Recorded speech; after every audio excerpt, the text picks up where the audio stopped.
Yeah, this is black light.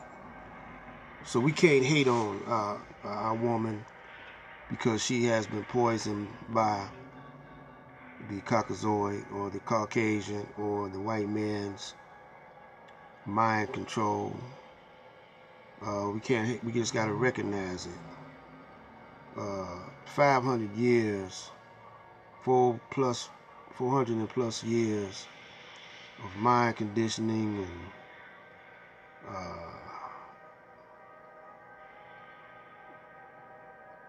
the dumbing down of education,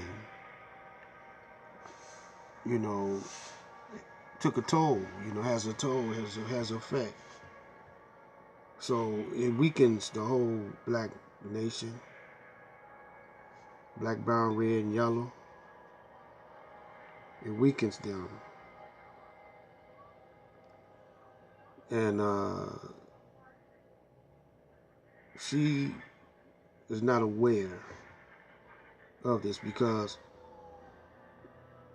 she's always instructed to forget the past. You hear a Caucasian saying, "Well, I wasn't back in those days. That was my uh, ancestors, or either we wasn't over here. We were immigrants." So when they say something like that, you know, then we get to thinking, say, well, they didn't have anything to do with it. To ourselves, some of us might think like that, and then they might further give a description, say, well, I moved to an all black neighborhood. I was the only white family there, and the black people gave me a hard time. They jumped on me and bullied me, you know.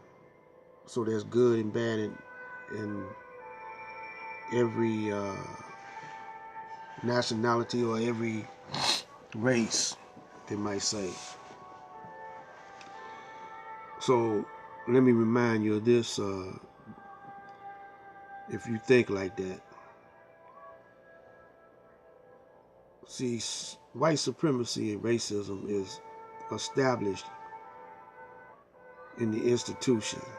All the institutions here in America has a built-in white supremacy and white racism in your textbooks, in your policies, all your policies that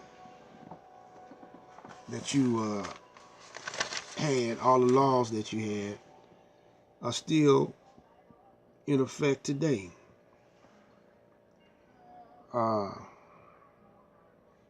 Let me call your attention to a movie I was peeping called Posse by brother Mario Van Peebles, excuse me. Came out in 1993 about how the grandfather law denied blacks to own and occupy land, and also they couldn't vote if you were a descendant of a slave. Now they kept that law in place for a long time, for generations and generations and generations. It made sure that the black people didn't uh, own or operate or control any land. The majority of them. They let a few get through, such as now. Now, the same thing is happening all over again. Here in Detroit, when they had the housing crisis back in 2007, when they had that housing, crisis, put all the way to 2008, 2009, put a lot of people out of their homes, and it's still being dealt with today. You go through some of these black neighborhoods and you see gentrification coming back, and blacks are misplaced in disproportionate numbers. A lot of them left the city. The water bill is outrageous. A lot of them behind in water bill, getting their water cut off, getting their electricity and their gas cut off, and so forth. So, you know, we have been suffering abuse for a long time, and the black woman is mostly a single mother. The young black woman of today, what they call the millenniums, they don't understand it. What they're going through took place over 400 years ago. They don't understand that. You know, they think that's over with. But just because you're not on the plantation,